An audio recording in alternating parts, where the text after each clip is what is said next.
How's everybody doing? I've been in the back of the room. You guys are like a super quiet audience. Everybody's like, I think, making special efforts to tap quietly on their keyboards. Well, feel free to interrupt me at any point in the process. I don't care. I'm really easygoing that way.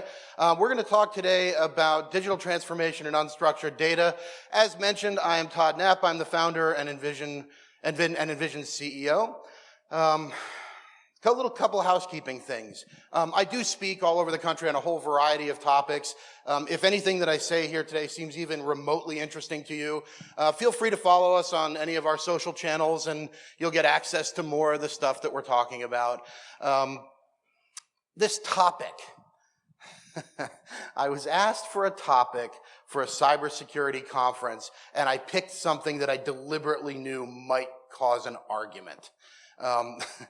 This discussion of unstructured data in the era of digital transformation, when I talk about unstructured data, you guys all know what I mean, but there may be someone in the audience who doesn't. I'm talking about things that aren't in databases. I'm talking about Excel documents and PowerPoint documents and PDFs and Word documents, all the stuff we create all day long as we do our jobs. There's a massive amount of data leakage risk attached to this information, and the way we manage that information as an industry and a community is antiquated and, in my opinion, broken. And the reason I'm expecting that I might cause a fight is because as cybersecurity professionals, or even just IT professionals, part of the reality of what we've created for ourselves is a world where it's easiest for us to maintain the status quo. We understand how the architectures have always worked, so we understand how to secure them, or at least we're willing to approach that problem.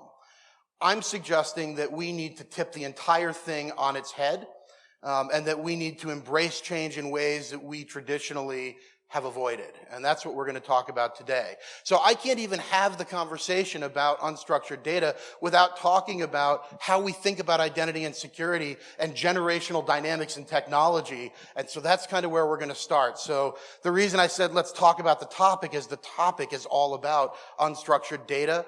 Of all the slides that I have, there's like maybe 2 that actually specifically discuss unstructured data. Everything else is the ecosystem that makes what I'm about to talk about possible.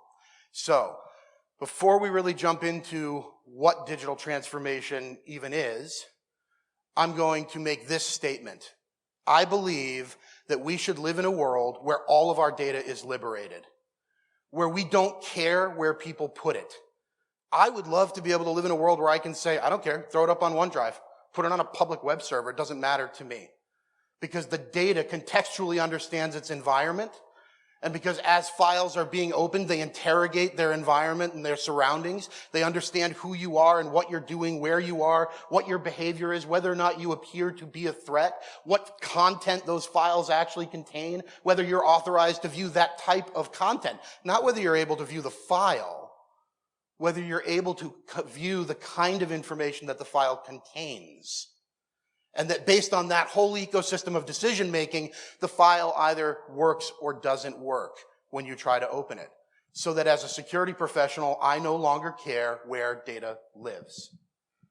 Which I realized like everybody in the room just went, you guys all just tensed up and you're like, oh, I don't want to listen to this guy. So, why do I think this is a thing? I think it's a thing because of what digital transformation is. Digital transformation is a force of nature. It is coming soon to a theater near you. It is a rethink of how we look at our platform, our people, our processes, and our products to change the way our businesses compete. I meet all the time with companies that are 90 plus years old and have been doing business functionally the same way for the duration of their existence. And that some of the threats that exist to these companies now are emerging competitors who can build the same products in new and innovative ways, who don't have existing process and procedure built around it so that they can shift gears really quickly and redefine an entire marketplace. Market disruption is the language of our days right now. You hear about it every single day at some level, right? You hear about companies that are little tiny operations displacing substantially larger competitors. That didn't happen 50, 60, 100 years ago. 100 years ago, there was safety in size. That's not true anymore. And so if that's not true, every existing incumbent company everywhere has to stop and think. How do we change our platform? Are we using the right technologies? Are we using cloud technologies to our best advantage? How are we working? What are the tools at our disposal? Our people, are they trained? Are they dynamic thinkers? Are they able to reconsider process and help us evolve our organization? Right? When I look at the process side of the house, one of the things I do in my own company all the time is I go on a hunt for Excel spreadsheets. When I find Excel spreadsheets, I feel like some system we have isn't doing its job. If my people have to suck data out of a system, put it in an Excel spreadsheet to try and get an answer that they need, then I've got a broken system somewhere. So how can I evolve that process? And then, of course, products. What do we deliver to our customers? And what do our customers deliver to their customers? And how do we help them modernize that through Internet of Things, or through instrumentation, or through better analytics, or better customer service vehicles, or communication, or any of those elements? This is the business mandate that every executive everywhere is thinking about. I speak at business development conferences. I speak at industry trade shows. I sit on I don't know how many technology committees that are representing for the board of directors. These are the conversations that I'm hearing at the executive level every day. As IT professionals, we cannot afford to sit back and manage the status quo. We have to be on board for the evolution that's coming our way, and we have to be ready to change with it. And we have to actually be the innovators, which we used to do. We have to be willing to push that boundary. So these are just a few of the aspects of digital transformation that exist out there.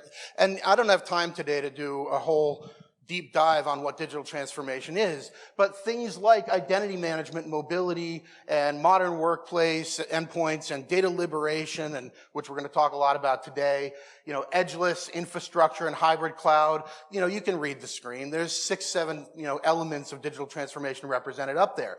The one I want to talk about first is attracting and retaining a new generation of employees. So I had a really interesting conversation as I was preparing this deck, and it occurred to me that instead of telling you about it, you might like to hear it from the horse's mouth. So I'm going to ask one of my colleagues to come on up here. Wilkin, can you join me on stage for a minute?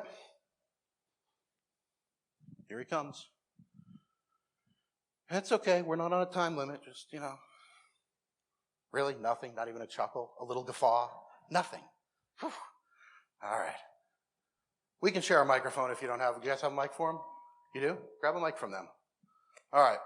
So Wilkin has only worked at Envision for a short period of time. He's one of our newer hires. We're constantly bringing people on board. But Wilkin's a great resource at Envision. So one of the things that I do, my father's a psychologist. My parents are both teachers. I'm very much a humanist. I spend a lot of time talking to my clients' employees and to my own employees. I want to understand generational differences. So I had a conversation with Wilkin. Before we get into that, Wilkin, why don't you tell us a little bit about yourself? Good morning, everyone. My name is Wilkin Sanchez. I'm 25, and I'm from the Dominican Republic. I've been at Envision for about 2 years now. I've been learning technology since I live in the Dominican Republic. I've been in this country for only 5 years, but most importantly, learning about cybersecurity for the past 2 years. Right. All right. So you're how old? I'm 25. Microphone. I'm 25. There you go. All right. So he's 25. That makes you a Gen Z millennial, yes? Yes, that's correct. And that youngest generation of millennials. I don't know how many times I have sat with executive teams and they tell me that they don't understand you. You don't work the way they work. And in fact, I'm going to break something to you. Some of those executives have called your people lazy and said you don't have a good work ethic. I don't think that's true. But that's okay. We'll talk about that more in a minute. So talk to me. You're 25 years old. Talk to me about how you communicate. What are the tools for communication you use with your friends? Yes. So on a daily basis, we primarily use Instagram, Snapchat, and sometimes we can even use WhatsApp to communicate. Also, I use Cisco WebEx Teams to collaborate with my cybersecurity colleagues at the educational institute I attended. So those are the tools that I've been using. Okay, cool. So let's talk about that for a moment. You said you use, I heard a whole bunch of social media platforms in there. What about the tools that we all use? Do you guys, I don't know, pick up the phone? You call each other? Well, I don't remember when even was the last time I left a voicemail to one of my friends. So you don't use voicemail. That's not a thing. Not a thing. Not in a fact, thing. I don't Okay. think anybody here use email for personal communication. Okay, so you guys even have email addresses? We do, but we don't use it to haven't begun share using it. personal ideas. Right, all right, so not a personal communication tool for you guys. I heard you mention WebEx Teams. Talk to me about WebEx Teams. Why WebEx Teams? Yes, so we decided to use WebEx Team because it was a tool that we used in the past, so we felt comfortable using it. Who are you using it with? With my cybersecurity colleagues at the educational institution. All right, so you're studying cybersecurity. That group is using WebEx Teams, which is, of course, a Cisco product. That makes some sense to me. But you guys picked that yourselves out of a hat, right? Yes, that's correct. Cybersecurity hat, but whatever. Didn't the school that you're going to have a tool for you guys? Yes, so they currently implemented Microsoft Teams, but not everybody in the school know what it is, how to use it, and the benefits of using Microsoft Teams. Okay, so the school gave you a platform. Did they train you guys on it? Did they give you literature about it? What'd they do? Not at all. So they're not currently doing any training or giving any resources for Microsoft Teams. Wah. Fail. All right, so you picked something else because the school didn't tell you how to use what they built for you. Yes. So let's shift gears for a moment then. So we understand how you communicate. We don't use email. We don't use voicemail. Talk to me about file storage. This is a discussion of unstructured data. You produce a lot of unstructured data. Where do you put it? Yes, so I use Dropbox, Google Drive, and I can even use OneDrive depending on the situation. Three. So you have 3 cloud platforms you're using. Okay. So in those 3 personal cloud platforms, how often do you find yourself, or have you ever actually used them for work purposes? Yes, I did. In fact, I had a job where one of the projects was to go out of state to one of their warehouses, and we had to scan thousands of items that they were going to resell at some point. So my role was to scan those items, put them in an Excel sheet, and then back to a thumb drive, and then send it back to our Rhode Island office. I said, well, this is a waste of time. Why are we doing this? Why not upload the file to the cloud? We share it to whoever needs it. They'll be able to analyze the data, do whatever they need to do with it, and done with it. However, even though it solved the issue, it kind of created a cybersecurity risk for the company. Did you know that at the time, or is that in retrospect that you think there was some cybersecurity risk there? Well, I didn't know that at the time. You were just an employee doing a job back then. Correct. All right, so now you've been studying cybersecurity for a couple of years. You've obviously learned some lessons there. What is the biggest lesson you take away from looking at your own experience? If you were a consultant that came in and looked at that situation, what would you tell the company about it?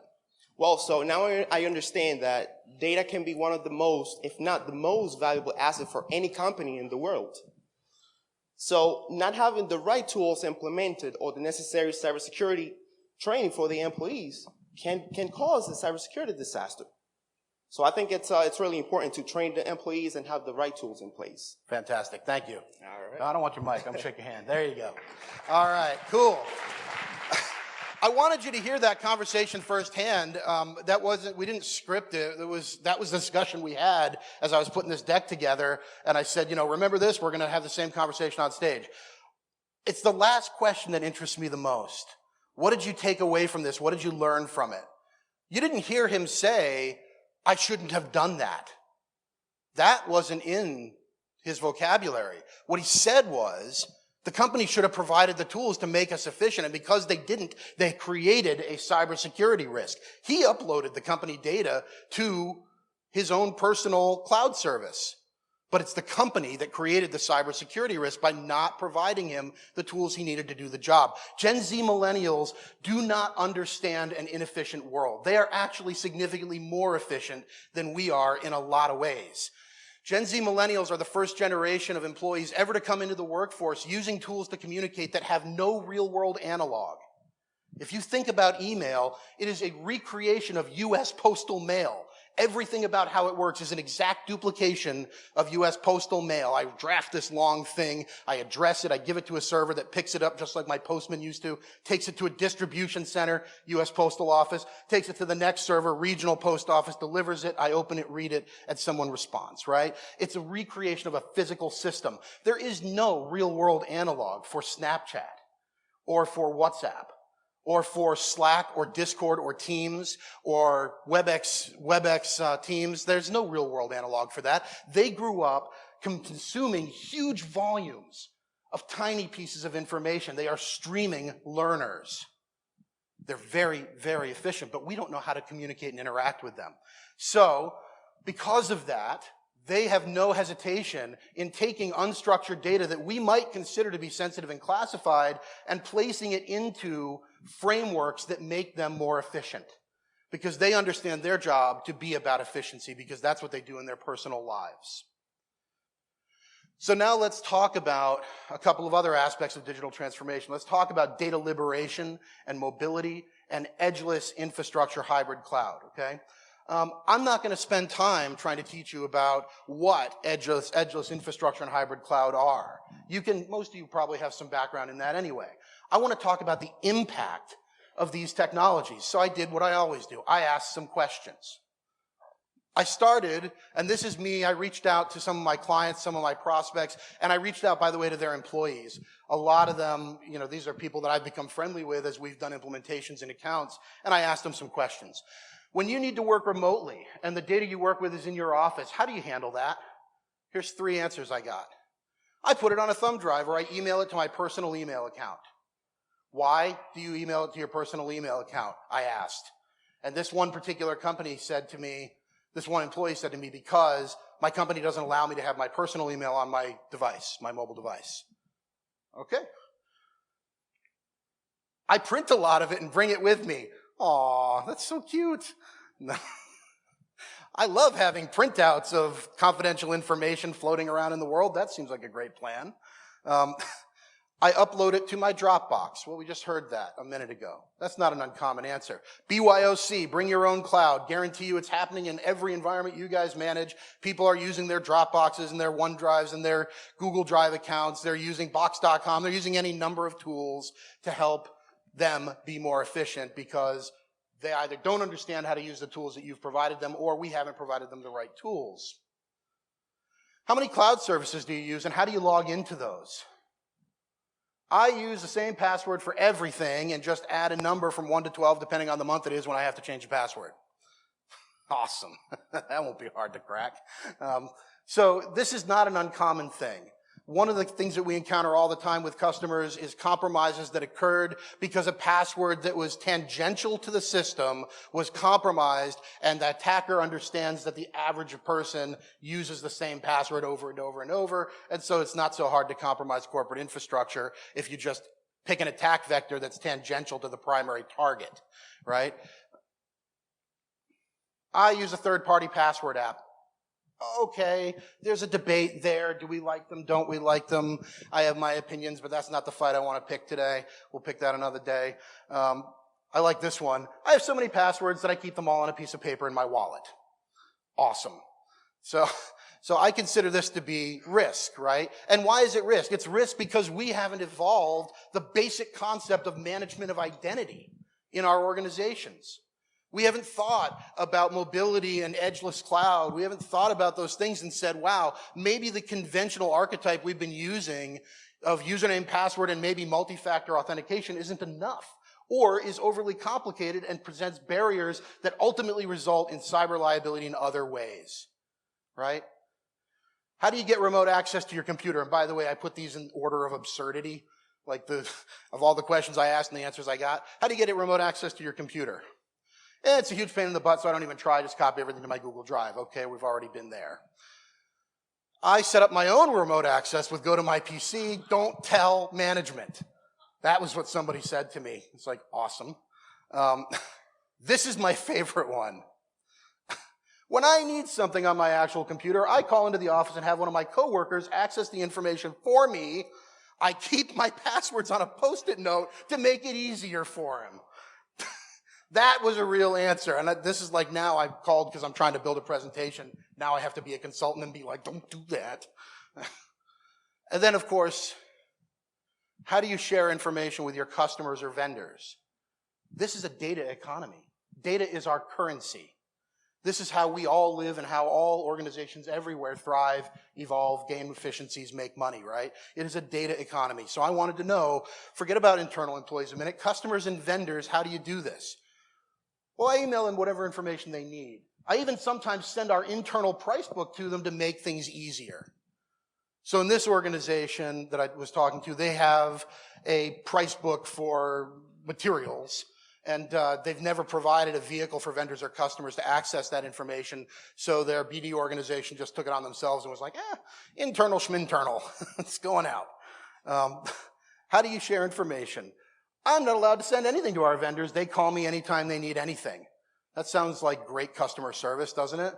I mean, I get it that it's a vendor, but part of what I'm arguing is that in a world of digital transformation where Wilkin, right now at Envision, came on in an entry-level position in our company, 5 years from now, he's a smart dude. Do you think he's still going to be entry-level 5 years from now? Of course not.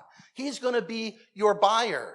He'll be your customer. He's in the position of making decisions. So when he calls your organization and says, look, I'm trying to find a new attorney, and I need an attorney who is going to be able to communicate with me through my Slack deployment or through my Teams deployment or through my WebEx Teams deployment. If the attorney that they call says, yeah, we use email, he's going to go find someone who does, right? And same thing with vendors is, the vendors that we choose to use will be the ones who can integrate with us more meaningfully. This is my favorite answer I got in the whole thing. I'm not even going to read it to you. You can read it yourselves. I give up. I resign. I'm all done. I mean, seriously, you can't print the stuff and I can't dump it to an Excel, so I just gave them my username and password and I showed them where the external login page is. Ugh. This is what our users are doing. So in your conventional IDS IPS application where you guys are looking at, at username and password authentication, now this particular app they have is not MFA, underscoring the importance of MFA. You talk about looking at successful and unsuccessful login attempts. It's pretty hard to weed out that this particular individual, let's say that this vendor is located in the same state as your employee. How are you going to look at an IP address and a successful username and password login and realize that it's actually not the person that you thought that it was? So, my argument around all this stuff is that how we secure our unstructured data needs to change. We've used the same basic premise that we use for our homes for like 25 years, right? The idea at home is that at night before we go to bed, there's a number of things that we do. First of all, anything of value in the driveway, we got the DeLorean sitting in the driveway. First thing we got to do is put that DeLorean in the garage, close the door, and lock it. Right? All right, so now we've secured the garage. Next thing, we're going to go around the house, we're going to lock all the windows. And then maybe we have some sort of heuristic system, right? Something that's going to detect abnormalities that we might deploy. And at home, it's our dog. We put the dog out or we let the dog out of the crate and the dog hears a weird noise and the dog's going to let us know that something's going on. This is the file security model we've used for 25 years.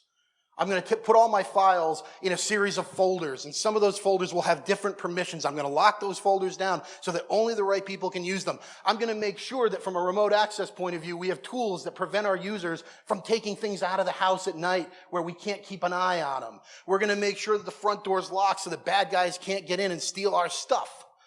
This system is only good if everybody in the organization remembers that they have to lock the windows, lock the door, let the dog out, put the car in the garage at night before they go to bed. The moment anybody fails to lock even one window, the whole system is defeated. It's built on a house of cards. We're doing it wrong. We've been doing it wrong for a long time. It wasn't a problem a long time ago. It wasn't as big a problem a long time ago because the number of vehicles for people to exfiltrate data from our systems were significantly smaller. If I go back 15 years, We didn't have the kind of bandwidth we have today. I didn't have Google Drive and Dropbox and OneDrive and a host of cloud platforms that they might potentially stick data into. A lot of people didn't have thumb drives 15 years ago. So you know what? It was a security architecture that was appropriate when it was designed. It is no longer appropriate. We have to liberate our data. And by the way, not for nothing, but the big problem with this whole model too is that everything you own has to stay in your house all the time to be safe. And you know what? We don't live in a world anymore where we spend all day in our homes. And I'm going to be done with this analogy momentarily, don't worry. You know, our employees travel.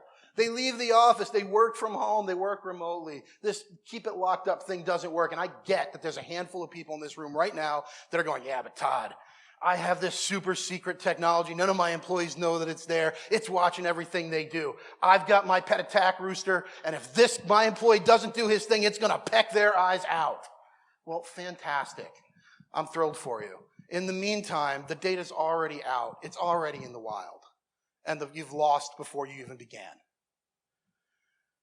That's because this is the world that we all know and love. This is what we've been building for 25 years. We have silos of information. We've got cloud services that aren't necessarily federated back to our primary domains. We've got domains that are disconnected from our phone systems. We've got applications, and if you guys are honest with yourselves, ask yourselves honestly, because I realize that some of us are defensive because we spent 25 years building this. I get it. I'm there too. My company built this. You know, if you ask yourselves, how many different usernames and passwords do my employees have to have in order to do their jobs? When they log into Salesforce.com, is it authenticating against our domain, or are we using Salesforce's credentials? When we go into ADP, are we using ADP's credential system or our own credential system? You're going to find that as you look through your organizations, that even in some companies, I'll bet there's at least one company in this room where when people log into their email, they're using a different username and password than they use when they are on their own network. Now, this runs the gamut from everything's got its own credential database to, you know, hey, we did the job, we're down to one, and that's great. But I would bet that if we could actually light these tables up, these seats up, and say, where are you in the spectrum, that most of us are in the bottom half. One of the things that's true about this diagram as well is that this diagram has got a big honking firewall on it. I'm not telling you firewalls are going away. I'm telling you that in network diagrams for the last 25 years, we put big giant firewalls in the diagram. They're always larger. If you ever look at any video, the firewall is always bigger than everything else on the diagram. You know why? Because we want to make management feel safe. And we're telling them, this is the boundary. This is the edge. Everything else behind this is in our house, and we can secure our house by locking the windows and the doors and closing the garage, right? I aspire to a world that looks like this, where we no longer even diagram the firewall. Not that it isn't there, it's a component of connectivity, but it doesn't define the edge of my environment. I believe in an edgeless world. I believe in a world where our cloud platforms operate as integrally in our systems as something we would have inside our own data center. There's a language out there around cloud first that I debate sometimes with people. I talk about cloud first in terms of let's think cloud first, but maybe that doesn't mean everything goes in the cloud. I believe there is a balance to be struck. I don't know if you've noticed in your careers or not, but as IT professionals, we tend to be a little pendulum-y. Everything goes in the data center. Everything goes in the cloud. You know, there is a middle ground. Hybrid cloud is our future, and not just hybrid cloud, multi-cloud hybrid environments are our future. A lot of us are there today. So it doesn't work in my mind if we don't have centralized identity management. And securing unstructured data, you can't have that conversation until you have this one. So you'll notice in my diagram that at the top of the stack, I've got Azure Active Directory. I'm a huge fan of the Microsoft ecosystem. And I call it an ecosystem because it is not a series of disconnected products. I also love the products that Google has to offer. The G Suite's a great framework. I've got clients building their digital transformation strategies on the G Suite platform. That's fine.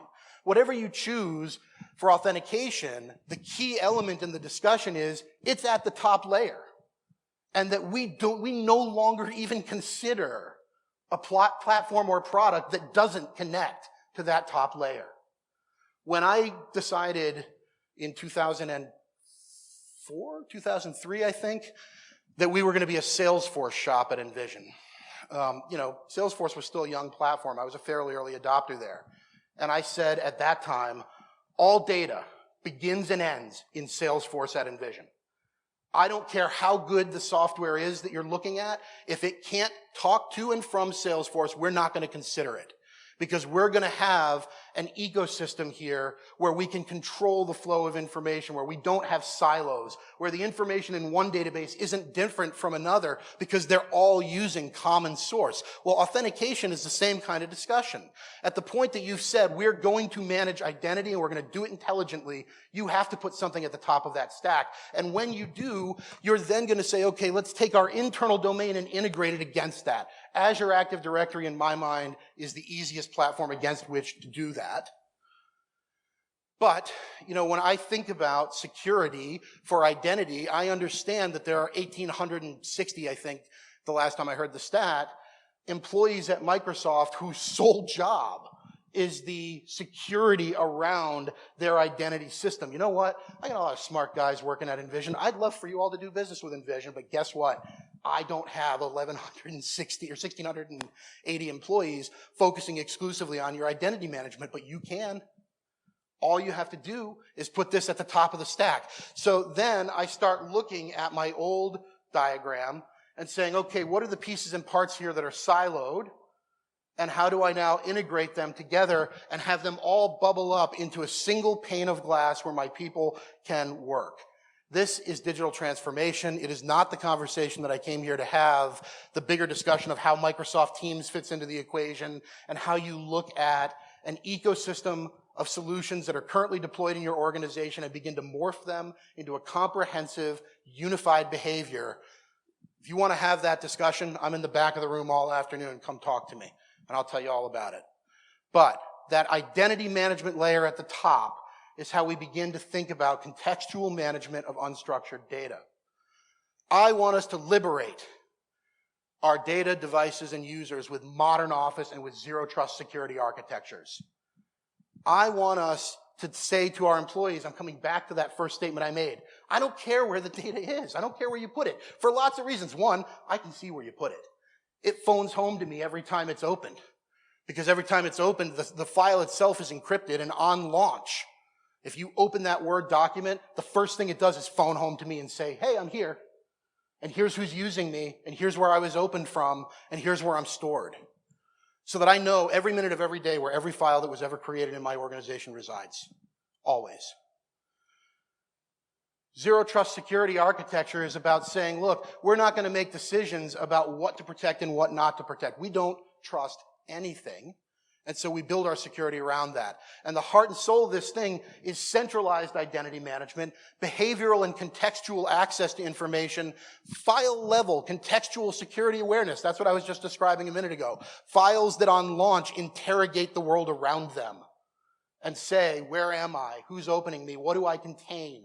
Is that person authorized to see it? Has anyone in my organization changed their minds about whether or not I should be accessible outside the physical office? Is there geofencing in the equation? It's asking a lot of questions and then choosing whether or not it's going to make its contents available to the user that just requested it or not. Dynamic security decision making. And by the way, if we're building on solid frameworks like the Azure platform, there's artificial intelligence and machine learning being used to make those decisions. And they're learning not just from your company, but from every company that's ever deployed to them. So conditional access, and this is a Microsoft conditional access discussion, but there are other platforms that do this same thing. First thing that happens here is we've got a user. And we know some things about our user. We know the role of this user when they tried to log in. We know that they're a sales account representative. We know that they are in a group of users called London users. And we know that their location currently is London in the UK. And we know that they have got a config called corporate proxy applied to the device that they're trying to log in from. So we might look at that and say, okay, these things are all true. And the last time we saw them was 5 hours ago, so right now the risk level is pretty low. But we're not done. The user has asked to access a file. So the next thing is going to be about, okay, let's talk about the device. This is a Windows device. Okay, that makes sense. And then we say the config. Wait a minute, this is coming from an anonymous IP. So is that a good thing or a bad thing? We don't know just yet. The last time we've seen this specific device was in Asia. So we now up the level of risk attached to this. And then we're using tools that in real time are analyzing the general health of the device that's trying to access. And we're saying, wow, this thing has had some malicious activity detected on it. The risk is now high. So what do you want me to do, boss? And this is where conditional access applies. We can now set rules and say, look, at certain risk levels, we want to tar pit the user. We want to force an MFA requirement. We want to force a credential change. We want to limit access. We want to reduce the cache size on local files that are cached on their device. All these things are dynamically possible in a world that is powered by digital transformation with auth at the top of the stack. This is an Azure AD policy screen. This is a sign-in control policy. But it's really this easy. I mean, it's point and click once it's configured and built, right? We talk about things like risk scores and having transparent visibility across an entire organization to understand meaningfully what's going on in the environment. How many of my users are at risk? How many are non-compliant? How many devices do I have that are issues? And what's my unresolved status across that environment? I said earlier, this conversation's about protecting unstructured data. Well, I can't do that unless I solve this auth issue first. So in zero trust security architecture, one of the things I wanted to talk about relative to that is when we think about the traditional security model around identity, right? Usernames and passwords are the oldest construct in our industry. Like an hour and a half after the first database was invented, somebody said, I don't want everyone to have access to this. And usernames and passwords were born. We used them in military engagements to identify who was an enemy combatant and who wasn't, back in the Civil War. This is an old construct. We need to evolve past this. And so usernames and passwords are about something you know. I know my username, I know my password, I know my challenge phrases. Something you know doesn't protect you all that well. So we said multi-factor authentication. Let's talk about something you have. I've got my phone, I've got a fob that's got my MFA PIN token on it, right? Or even better, something that's unique to you. I'm going to use biometrics, a retinal scanner, a fingerprint. There are some limitations there because you need hardware to do that. So we've ended up in a something you know, something you have framework, and that's kind of where most of us are right now. I'm arguing that we can do better than that. We can say more than what you know or what you have. What do you do? How do you behave? What are you accessing? We use tools for customers that are going down this road that look, for example, at average ingestion of data. So if I have an employee and I've got 60 terabytes of information in my network, I'm going to point at you, sir, and this guy, who looks like a really nice guy, has been accessing 0.6 terabytes a day of files. He's a busy dude, by the way. It's a lot of files. He's actually accessing, on average, 0.6 terabytes a day. He's been doing that every day for 6 months. All of a sudden, he comes into work on a Thursday and spikes, and now he's at 3 terabytes of ingested information in one day. Is that normal for him? Now let's look at what does his geolocation tell us? Where is he physically located right now? And we know where his device has been. We know what its normal behaviors are. We could pretty much figure out where he lives just by logins in Azure. I can know roughly the position of where people are logging in from. So is he logging in from a place that I recognize? Did he stumble on his credentials as he was logging in? Did he have to execute a password reset? These are all things that we can look at to behaviorally understand the context of the request. Total contextual awareness is how we get to a world where our unstructured data is the safest information that we have, where right now it's our biggest liability. I want to be able to look in whatever framework we use, again, I picked out a bunch of Azure stuff because I really like that ecosystem, but I want to be able to look at any framework and say, okay, here's my user. Is this user's risk higher than everyone else's? In this particular screenshot, this guy is higher than 93% of all other users. He's got a risk score of 83. I want to be able to click on the threat analysis and the additional data. I want to be able to look at the lateral movements through applications and file structures that this user's executed to understand why this system believes he's a risk. I want things to bubble that up to me so that I don't have to go hunting and chasing for it. I want people to have full self-service. And this is the Azure self-service portal reporting. And by the way, all of this is coming to me through Power BI. I'm using an analytics platform. And I can modify that any way I want. I can set it up for my particular use case. So I don't have to count on someone at Microsoft to have guessed in advance what I might need. I can customize it to me. So this is actually something that happened yesterday. I took this screenshot yesterday. I logged into my Power BI to take a look at my AD logins at Envision, and I blacked out some of the IP addresses here, but I noticed something in the upper right-hand corner of that screen, and I'll blow it up for you. That was the login map from yesterday at my office. And I went, hey, what's up with Asia? We ship someone there I don't know about? We've got someone from Europe and someone from Asia attempting to log in. And so it was a few mouse clicks, and I quickly discovered that they were not successful login attempts, and that the Azure platform very quickly identified a host of threats associated with them and shut the connections down. But I want to be able to know very easily and very visually what is actually happening in my world. So let's talk about things like behavioral authentication. I talk to clients not just about the technologies that are available to them today, but the technologies that are on their way, the things that they can look forward to. So, someone else was telling embarrassing stories this morning. So, up until I dropped it into the Atlantic Ocean last night at 7:30, I've been wearing a smartwatch. I also live on a boat in the summertime, and my smartwatch did not survive the dinghy ride last night.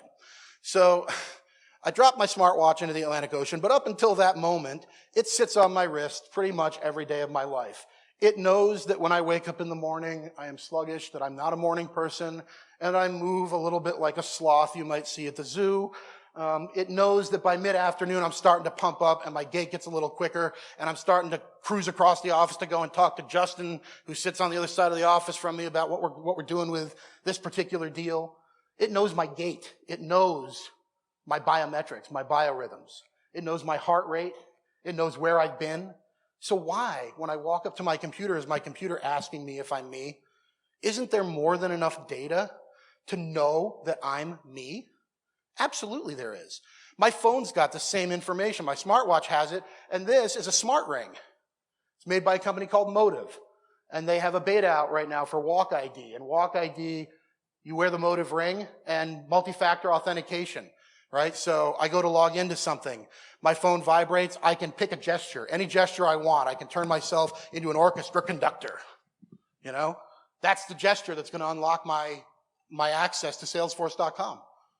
Why? Because Salesforce.com didn't build integration to Motive. All Salesforce.com let me do was integrate against Azure Active Directory. Azure Active Directory said, we need MFA, and I can register any number of MFA authenticators against it. So I registered my Motive. Done. My Motive knows that I said, this is me when I do this. And I'm probably going to do it roughly the same way every time. Motive's going to have me do it 10, 20 times. And now it has a behavioral element that nobody else could ever reproduce. I could give you my Motive ring. You could never reproduce that. You don't have the same length arm. You're not built like a harbor seal. I'm very unique. And so I am looking past usernames and passwords, and I'm building framework for my clients right now today that they can use not just to solve for today's problems, but to solve for the problems they're going to have in the next 36 months. So wrapping up, 3 takeaways. Number 1, modern security is not about edge devices. It isn't about folder security. It isn't about employee policy. I guarantee you can write all the policies you want. The millennials did not read them. They are not going to use them. This is not about folder security. We can't keep everything in our house. This is about managing user and context, not data or device. We can liberate our unstructured data this way. Number two, the newest generation of employees that we're hiring will provide their own technology if we don't provide it for them and educate them on how to use it. Training is not an afterthought. And by the way, training is not solely an IT responsibility. We need to become best friends with our HR organizations to solve this problem because they train all the time. They know how to do it. They've got people that are actually students of human behavior and how to communicate, right? They can help us. Companies that are slow to evolve, to liberate their data, to find new ways of managing auth will have no ability to attest to the compliance or sprawl of their data in the future. You will lose control of this animal no matter how much tech you throw at it if you don't rethink the whole framework. Liberation of unstructured data as a function of new security approaches is a huge opportunity. We can turn our biggest weakness into our biggest strength in cybersecurity, and it's actually not that hard to do. And then finally, there is a bigger discussion here that I have with digital transformation prospects.